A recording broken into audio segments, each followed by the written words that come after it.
Salir del edificio, hablar con tus consumidores o con tus potenciales clientes, es quizás una de las frases y consejos más comunes y recurrentes dentro del mundo emprendedor, pero al mismo tiempo es quizás una de las tareas que tiene que llevar adelante el fundador de una startup más difíciles de implementar que tiene.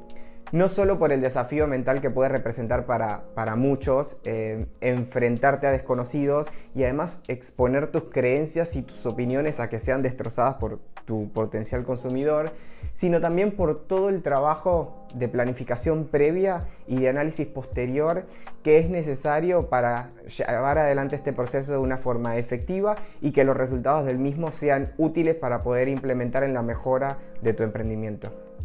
Hoy vamos a hablar de algunas buenas prácticas para implementar y algunos errores comunes a los cuales estar atentos en la fase previa y durante una exploración de usuario. No importa si esta se llama entrevista, encuesta o prueba de usabilidad.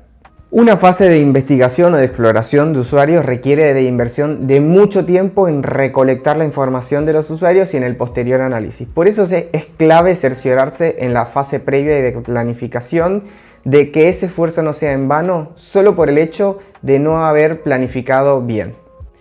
El primer paso a la hora de formular o de planificar las preguntas puede parecer medio obvio, pero usualmente no se suele realizar en la práctica, y es entender qué es lo que queremos obtener de parte de la exploración. Y acá estamos hablando no de las preguntas específicas, sino estamos hablando de temáticas o temas más amplios que necesitamos alinear con el equipo para entender que todos estamos apuntados hacia obtener la misma información. Un ejemplo claro de esto puede ser, por ejemplo, por qué la gente compra en línea o cómo la gente está comprando en línea, o para nuestro consumidor o nuestro cliente, ¿cuál es la diferencia entre la compra en línea y la compra offline? Dividir las preguntas para que sean fáciles de responder por parte de nuestros usuarios. Si bien las preguntas anteriores o las temáticas anteriores parecerían ser muy parecidas entre ellas, en realidad guardan muchas diferencias en cuanto a lo que queremos obtener alrededor de cada una de ellas. Si se las hiciéramos directamente así al consumidor, es muy probable que las respuestas que obtengamos sean extremadamente vagas y que no sean útiles para nuestra investigación.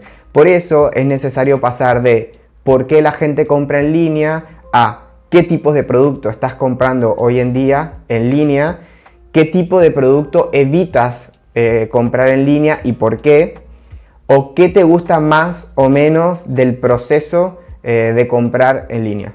El siguiente paso es asegurarte que tus preguntas hablan sobre momentos específicos en el pasado de la vida del consumidor, ¿sí? Los seres humanos somos muy malos intentando predecir nuestro comportamiento a futuro.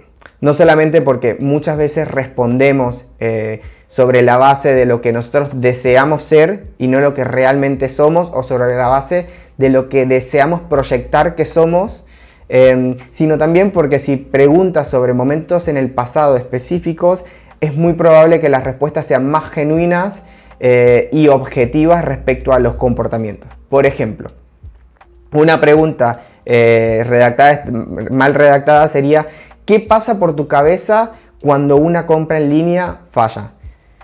Un ejemplo de cómo podrías variar esa pregunta para apelar a recuerdos del consumidor sería: dime qué pasó por tu cabeza la última vez que intentaste comprar algo en línea y la compra no se pudo realizar o falló.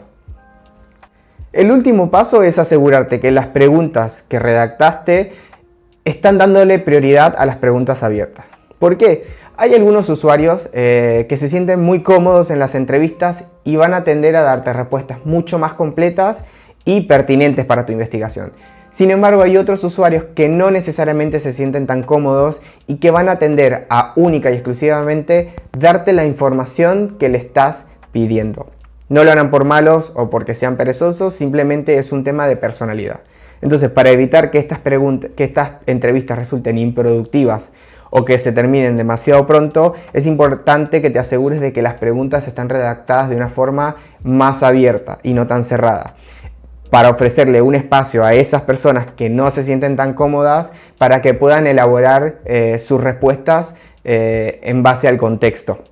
Un ejemplo claro de una pregunta extremadamente cerrada podría ser, por ejemplo, ¿cuál fue la última cosa que compró en línea? Ahí la única es una pregunta muy cerrada que lo único que nos invita es a responder cuál fue ese objeto que compramos en línea. Una sugerencia para redactar esa pregunta de una forma abierta podría ser: háblame de la última vez que compraste algo en línea. ¿Sí? Llegó finalmente el día de la entrevista. Estás por entrar a la sala y está esperándote tu cliente y tenés tu guión en la mano. Es importante asegurarte un par de cosas muy importantes para que tus clientes se sientan lo más cómodo posible y por ende sus respuestas sean lo más útiles y genuinas posible para tu emprendimiento.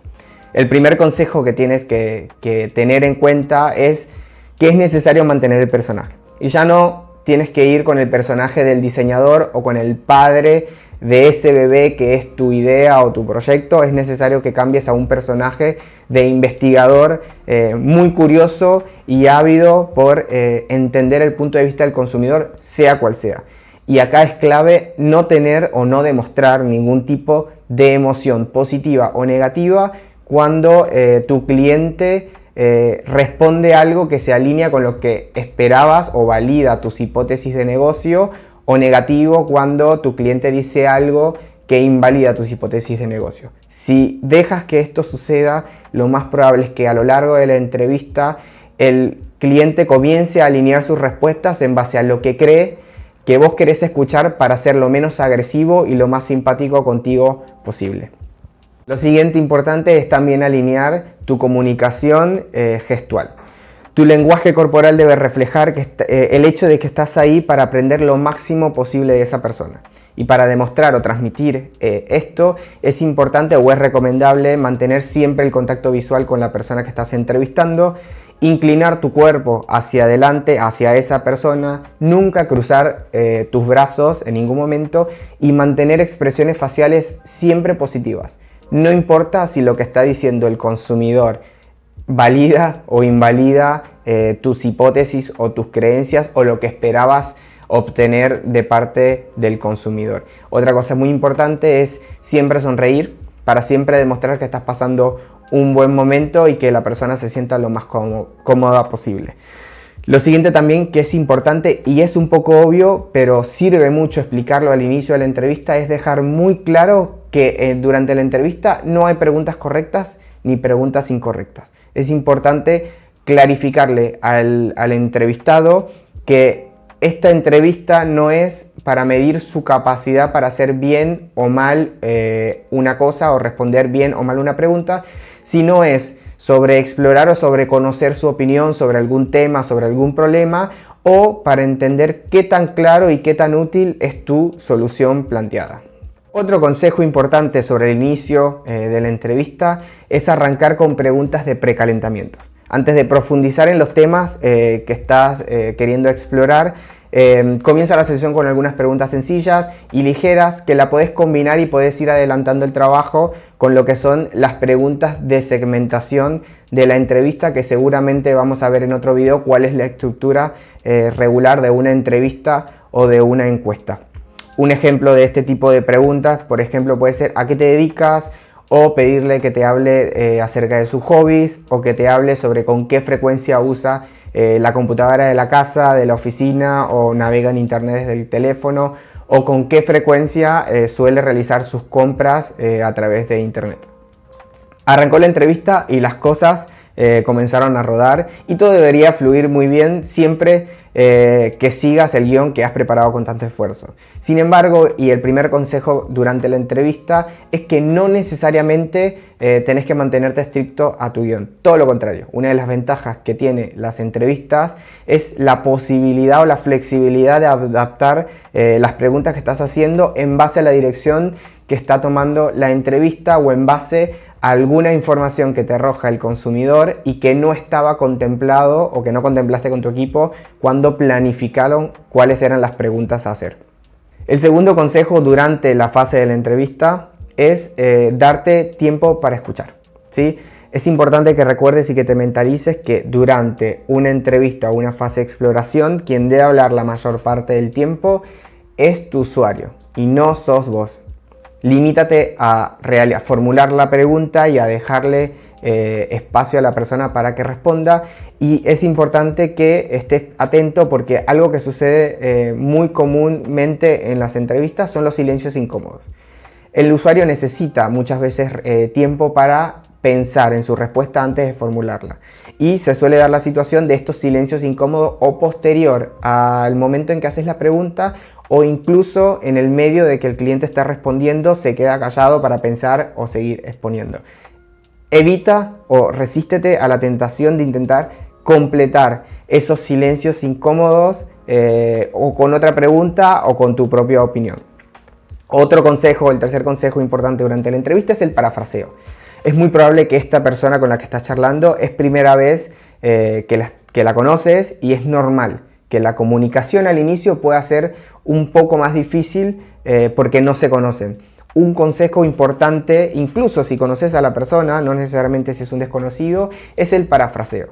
Es decir, una vez que el usuario dé su respuesta y complete su exposición sobre la respuesta, vos contarle con tus propias palabras lo que entendiste, y simplemente pedirle a la persona que valide si eso que dijiste es lo que la persona dijo, o qué cosas de la que vos dijiste no son o no representan la opinión que quiso expresar el usuario. El siguiente consejo importante es siempre que puedas responder preguntas con preguntas. Es natural que los participantes se puedan quedar estancados, especialmente si estamos conduciendo o liderando una prueba de usabilidad. Es muy probable entonces que cuando se quede estancado te pregunte cosas como ¿debería hacer clic aquí? Ahí es clave que resistas la tentación de darle la respuesta a la persona, y en lugar de darle la respuesta, le hagas una pregunta. Por ejemplo, le podrías preguntar ¿dónde harías clic en este caso? O ¿cómo crees que funcionaría? O ¿cómo puedes conseguir ayuda para resolver este problema? Otra habilidad importantísima a la hora de realizar las entrevistas es estar atento a las pistas no verbales. Presta mucha atención a las expresiones faciales, al tono de la voz, al lenguaje corporal de tus usuarios a la hora de responder una pregunta o a la hora de realizar una acción. Porque gran parte del feedback valioso, sobre todo el más valioso que te van a dar, se va a manifestar de forma no verbal. Un ceño fruncido, una cara incómoda, es muy probable que te digan más que las palabras que está manifestando en ese momento.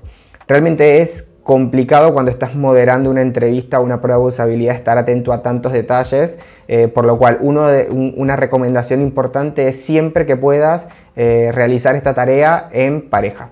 Así una persona se puede dedicar a moderar y a llevar el guión de la entrevista, mientras la otra persona se puede dedicar a tomar nota no solo de las respuestas, sino también de las potenciales manifestaciones no verbales que va a tener el consumidor.